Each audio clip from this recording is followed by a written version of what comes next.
Europe. Europe 1. Axel de Tarlet, puisque vous avez la parole. Bah voilà. Bruno Le Maire veut Encore une autre surtaxer réforme. les contrats courts. Objectif, décourager le recours au CDD. Bah oui, on connaît les chiffres qui sont édifiants. Aujourd'hui, près de 90% des embauches se font en CDD.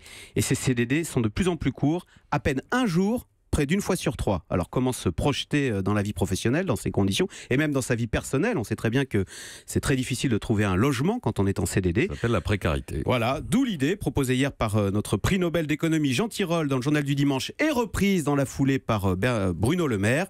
Récompenser les entreprises qui embauchent en CDI avec un bonus et à l'inverse, pénaliser les entreprises qui multiplient les CDD, ce qui en plus coûte très cher à l'assurance chômage et revient donc à faire financer ces mauvaises habitudes par la solidarité nationale. Et bien donc, ces mauvais employeurs auraient un malus. Voilà, c'est simple et efficace. On rappelle que c'est une promesse de campagne d'Emmanuel Macron, sauf que dans la pratique, l'instauration de ce bonus-malus vire au casse-tête. Eh bien oui, parce que si on regarde dans le détail qui multiplie les contrats courts, eh bien ce sont souvent de petites entreprises dans la restauration, dans le nettoyage, des PME en difficulté. À l'inverse, qui propose des CDI?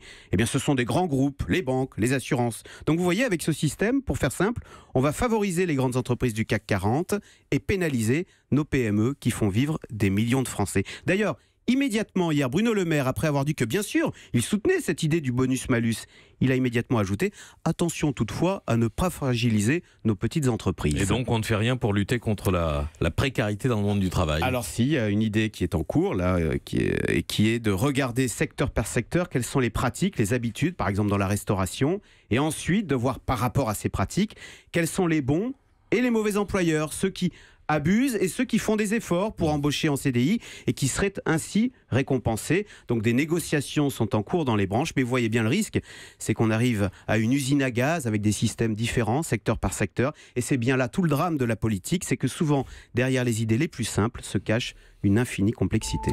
Europe 1.